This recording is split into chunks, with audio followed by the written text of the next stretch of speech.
Oi, turma, do livro No Rumo do Mundo de Regeneração, do Divaldo Franco e o espírito Manuel Filomeno de Miranda. No capítulo 7, hoje a gente vai dar continuidade, a terceira continuidade, né? Texto grande, bastante coisas aqui para a gente poder aprender.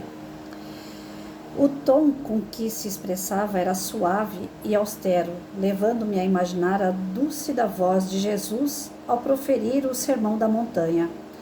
As palavras eram sons especiais que se faziam audíveis e eram entendidos, não só como nos é habitual escutar, mas de maneira que penetrava o nosso íntimo e balsamizava os sentimentos. Ouvia-se o respirar da natureza e a melodia harmônica, a semelhança de um canto gregoriano, num belo e incomparável texto de advertência para o momento grave que se instalara no planeta, como também as vibrações atingiam as comunidades espirituais em sua volta. Muito difícil estabelecer o tempo em que estivemos em estado superior de concentração, quase em êxtase quando escutamos textualmente. Ave Jesus! Aqueles que vos amamos aqui nos encontramos para vos servir em qualquer circunstância até o fim dos erros. A sua mensagem, que não nos atrevemos a sintetizar, penetrou em nosso mundo íntimo como se fora um bálsamo perfumado que jamais desaparecia, por haver atingido o âmago do ser. Havia tanta magia e encantamento nos ditos indizíveis, que eu não tinha como expressá-los na linguagem comum. Era um êxtase coletivo sob o comando da imortalidade. Sentou-se e a irradiação sublime do seu amor continuou vitalizando-nos no grande silêncio que dominava o espaço. O mestre de cerimônia, ainda visivelmente comovido e com grande respeito, agradeceu em nome de todos que nos encontrávamos assim como da alma do Brasil e anunciou o próximo orador. Tratava-se do Dr.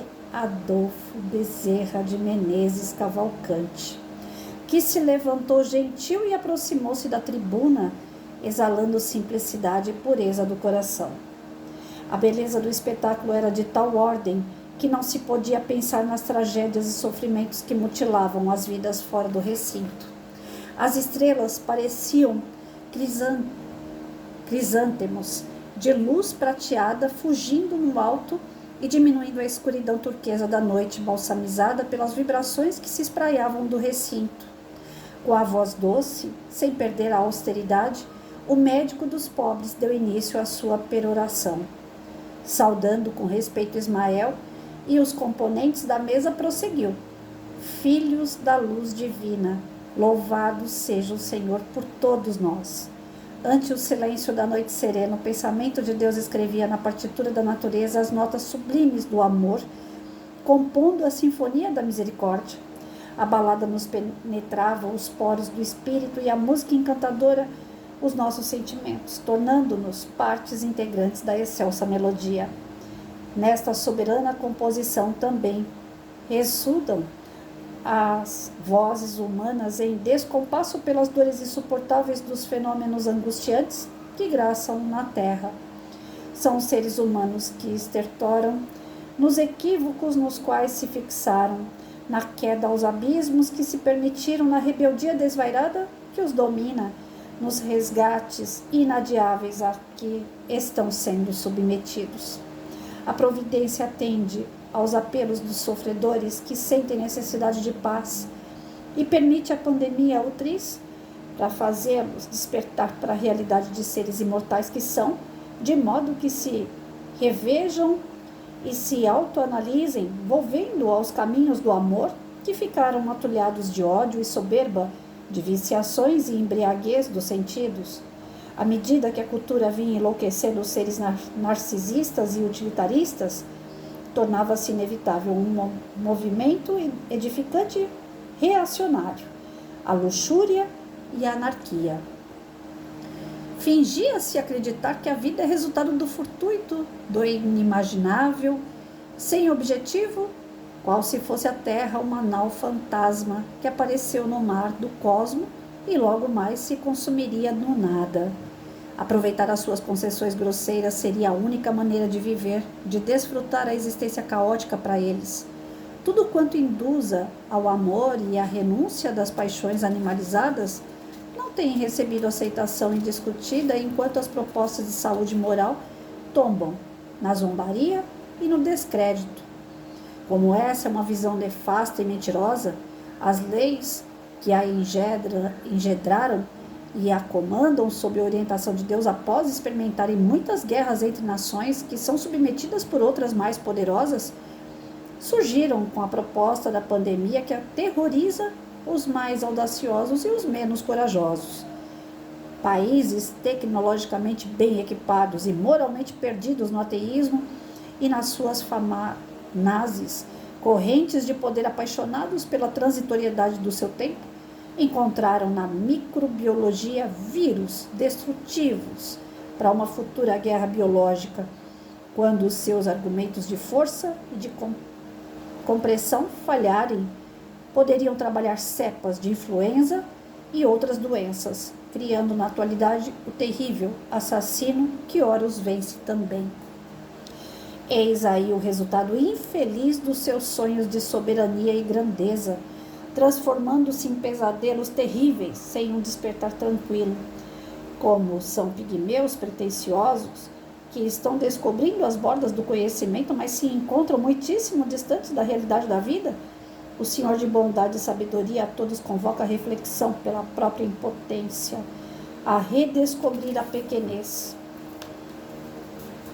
O benfeitor fez uma breve pausa oportuna, depois continuou. A semelhança de vezes anteriores em que as pandemias ameaçaram a existência humana e desapareceram após cumprirem o seu objetivo, a atual é portadora de um programa seletivo de espíritos para preparar o advento dos novos tempos.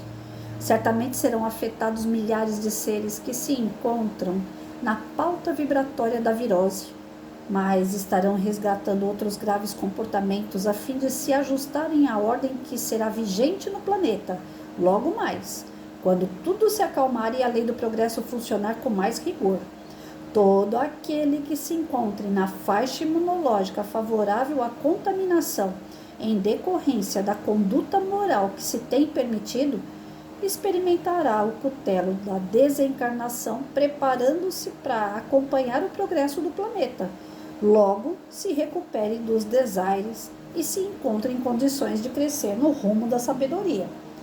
Com o enorme êxito de benfeitores da humanidade interplanetária que auxiliarão os candidatos à imarcessível luz da redenção, a renovação espiritual tomará conta de todos os quadrantes, qual primavera risonha abençoando escombros e arrancando deles flores e cor, beleza e harmonia para a paisagem festiva. O Mestre reunirá os seus discípulos e os iluminará ainda mais, a fim de que toda sombra que permaneça seja diluída pelas claridades incomparáveis do bem e da união das almas no grande banquete da paz. Enquanto isso não ocorre, as mãos do sofrimento asfixiarão muitas existências, que despertarão nos estertores da agonia para as futuras experiências de fraternidade no imenso cantochão de humildade e afeto à vida em todas as suas manifestações. Gente, como isso toca, hein? A fim de que também nós outros compreendamos a necessidade do auxílio mútuo e de que a felicidade pessoal é resultado das bênçãos que jorram fora de nós, estamos honrados com o ensejo de participar das horas difíceis do que estarão expurgando ignorância e presunção, de modo a evitarmos ocorrências semelhantes conosco. É hora grave e santa. A dor do próximo é nossa também. Suas lágrimas são suores em nós. E o seu desespero, nossa oportunidade de servir-lhes, atenuando-lhes a aflição. O celeste amante sempre desce aos vales terrestres em missão socorrista, mas nesses próximos dias enviou-nos, como se fôssemos estrelas capazes de diluir a escuridão e projetar claridade no infinito. Acompanharemos tragédias nefandas, defluentes das obsessões teimosamente ignoradas pelos seres reencarnados. Então buscaremos inspirá-los à retidão e ao bem sem cessar, sem a certeza do êxito, que é sempre do Pai todo misericórdia. Objetivaremos evitar suicídios diretos ou não, acalmar as ansiedades, estimular a confiança irrestrita no Senhor e caminhar com os trôpegos, tentando ajudá-los a permanecer de pé, irredutíveis na vontade divina, mesmo aparentemente sob chuvas de calhaus e desesperos. Jamais nos cabe o amor particularista a uns em detrimento de outros, porque todos são nossos irmãos, credores de ternura e de amparo. Cuidaremos de inspirar calma e paz, nos casos de possessões graves e não diagnosticadas pelas ciências médicas, nas ocorrências de vampirizações, sem julgamentos e nem preocupações com as causas, compreendendo que tudo obedece à ordem universal, competindo-nos somente auxiliar e tentar libertar do mal. Ante o silêncio eloquente, o benfeitor espraiou o olhar por todo o auditório, sinceramente comovido, e prosseguiu. A sociedade terrestre está necessitando aprender pela experiência do sofrimento a correção moral do comportamento e a educação mental dos pensamentos, de modo que conclua ser a casa mental a sede da vida pensante, portanto a área co-criadora da vida. Compreendemos que não se trata de uma renovação quântica, de um para outro momento, mas esses dias são o prenúncio do que podemos produzir em favor do mundo conforme o direcionamento a que se ofereçam os indivíduos que elegerão o melhor rumo a tomar. A questão da imunologia pessoal está programada para cada vida, tendo-se em vista o seu passado e o programa do futuro ao qual se vinculará. Os setores de saúde já possuem vários protocolos sobre o comportamento da pandemia. Na primeira fase são os sintomas da tosse seca, da febre, de dores no corpo, tudo com um sinal de gripe. Logo depois vem o agravamento até a fase que necessita de internação hospitalar, com a intubação do paciente e os seus efeitos. Cabe-nos inspirar cuidados logo aos primeiros sinais, de modo que o organismo, amparado pelas substâncias anti-infecciosas, reaja e evite as fases seguintes. Nunca desconsiderar a excelência da oração, que fortalece os centros vitais e revigora as energias inibidoras, matando o vírus. A transmissão dos fluidos pelos passes é também de vital importância em qualquer fase da doença, especialmente por agentes saudáveis moralmente portadores da faculdade de cura. Em todos os momentos, vincular-se a Jesus, o divino médico das almas, e os seus mensageiros entregues à enfermagem da caridade na linha de frente, protegendo todos aqueles que correm perigo de contaminação. O divino amparo não os deixa mesmo quando as suas construções de fé religiosa não os ajudam nos cuidados pessoais de defesa. A grande batalha está em fase inicial e todos devemos orar para que o Senhor nos conceda misericórdia, a fim de ser ultrapassado o seu período de contaminação e possível desaparecimento ou mudança de paisagem evolutiva. Exonerando a proteção do Senhor para nós, deixemos-nos arrastar pela sua sabedoria. O nobre Bezerra silenciou e dirigiu-se ao assento ao lado de Ismael. Nesse interim, enquanto o coral voltava a murmurar um canto gregoriano, caíam pétalas perfumadas sobre o imenso auditório, que se inundou totalmente pela delicada fragrância. Outras vozes enunciaram palavras de amor em torno do testemunho humano durante a terrível pandemia. Ouvia-se o pulsar do amor universal inundando-nos de coragem e fé, ao tempo em que lágrimas inesperadas superavam as comportas dos olhos e escorriam silenciosas. Era uma noite inesquecível. Ufa! Gente do céu, né? O grande encontro. Esse capítulo 7 realmente, né? Foi emocionante. Muito aprendizado. Esse encontro da espiritualidade suprema a nosso favor, cá pra nós, gente. Então, poder, né?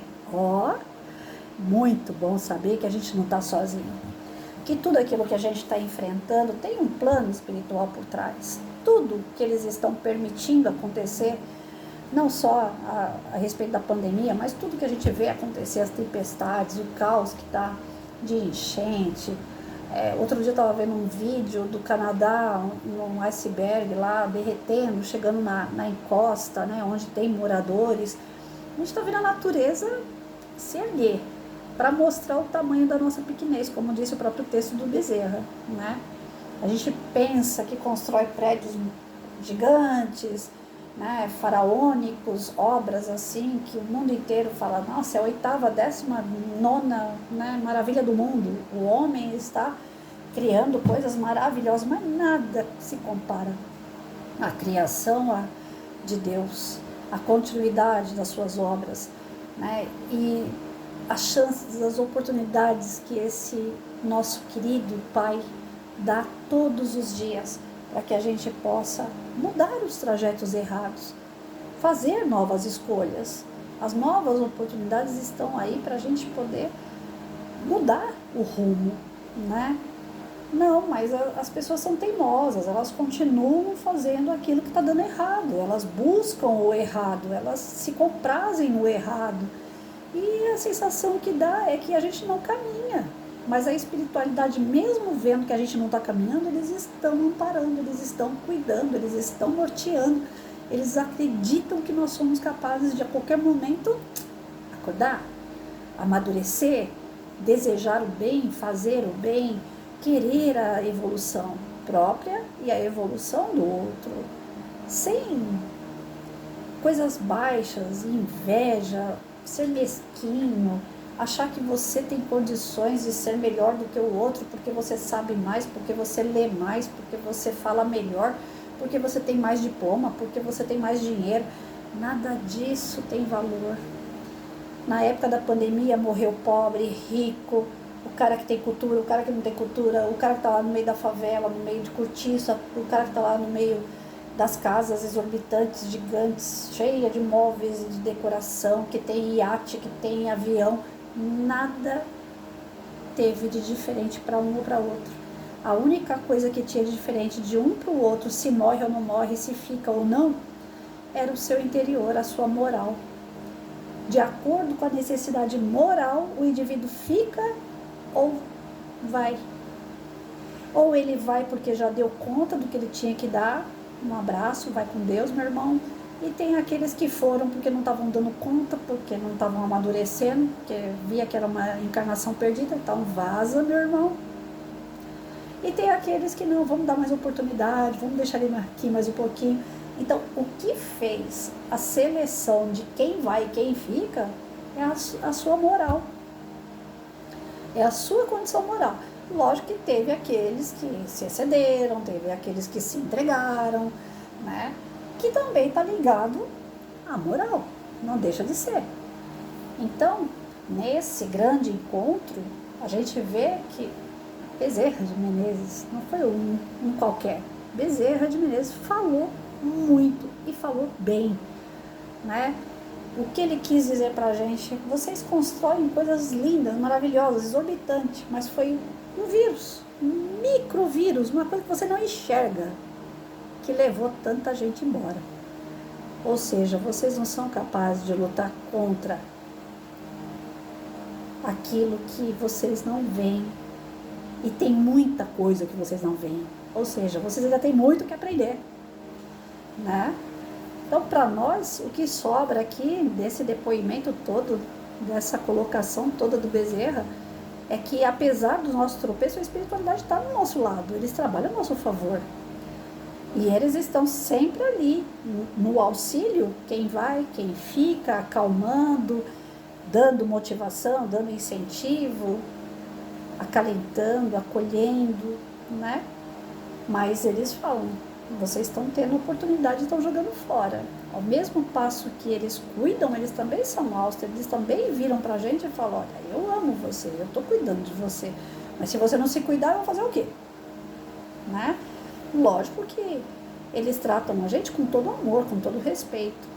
Se é uma Patrícia da vida, vai falar assim, eu tô te ajudando, meu irmão, você não quer ajuda? Não, então tá bom, então fica aí, depois eu volto. Né? Porque nós somos imperfeitos, a gente trabalha dessa forma. Mas como a espiritualidade é superior, Ela fala, meu irmão, você está fazendo errado, pensa bem, olha aqui, tem outra alternativa, tem outra rota, tem essa oportunidade, tem essa outra. Eles são muito didáticos. Eles são muito didáticos. Eles ensinam a gente desenhando, mas nem desenhando a gente aprende. Aí é que está o erro. Nem eles desenhando a gente está aprendendo. Então, quando começa, né? Hoje eu e minhas histórias de Uber, né? Quando eu peguei um Uber, o Uber falou assim, dona, tá calor pra caramba, mas diz que hoje vai vir uma tempestade daquelas.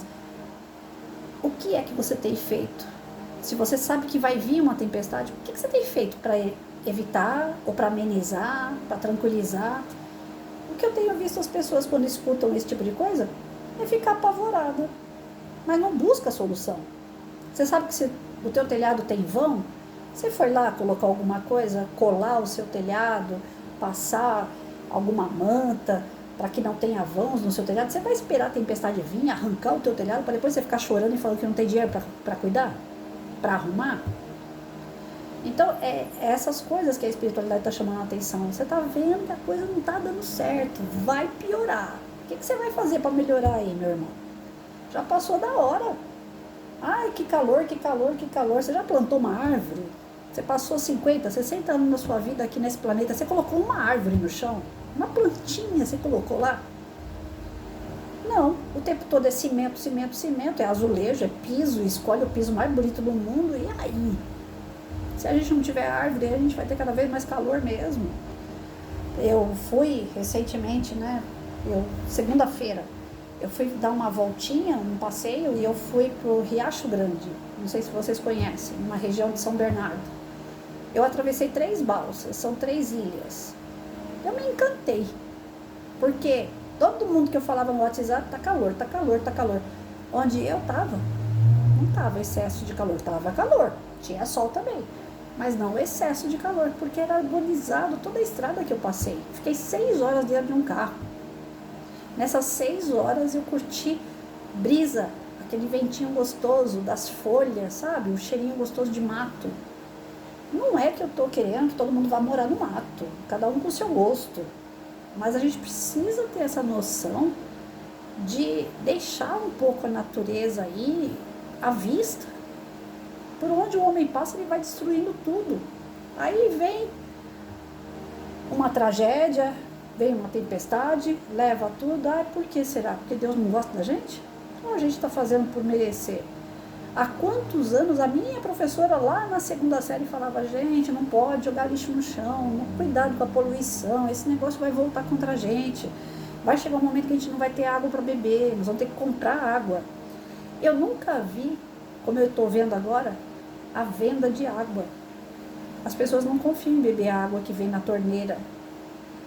As pessoas estão comprando água. Minha professora lá da 2ª série, eu tinha 8 anos de idade, ela falava isso. Vai chegar um momento que a gente não vai beber água de torneira nem de filtro, a gente vai ter que comprar água. Aí, lá na frente, eu me tornei professora e falei para os meus alunos através de estudo, gente, vai chegar o dia que a gente não vai ter água para beber. Lá para a década de 2050 não tem água para beber. E aí? O que você vai fazer? Você vai para outro planeta? O homem está lá explorando lá fora, até não querer mais, jogando lixo no espaço, porque onde ele passa ele larga lixo. Porque ele está querendo viver lá fora. Aí quem tem muito dinheiro pega um foguetinho e vaza, né? E quem não tem? Fica aqui, pagando os pecados. Então, assim, se tem algumas coisas na natureza que tá fazendo mal pra gente, primeiro a gente fez para ela. Nós agredimos a natureza.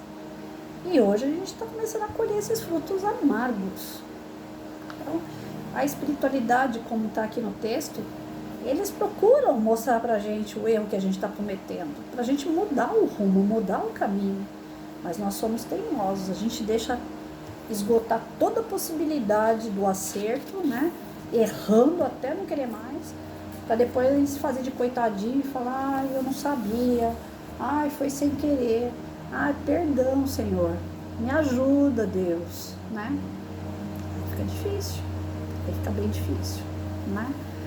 Mas a gente estuda, a gente procura trazer através dos textos, através de uma palestra no centro espírita, através de uma missa, através de um encontro religioso, um encontro de terapeutas, mudanças de hábito.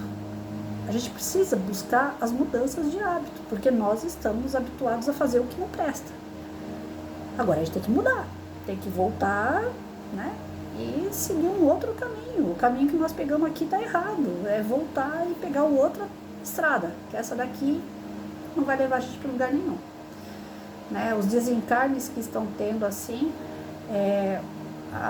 nos estudos, né? Essa possibilidade de grande parte não retornarem aqui para o planeta. Vão para um outro planeta de prova e expiação, porque aqui está se tornando de regeneração. Os teimosos de plantão não vão ficar aqui, vão embora. E aí acabam se separando das pessoas que amam. A gente não vai se separar eternamente, mas vai haver muitos choros e ranger de dente, não é isso que está lá na Bíblia? Então vamos acordar aí que dá tempo ainda, creio eu que ainda dá. Mas depende muito da gente, depende muito da mudança de comportamento, de verdade.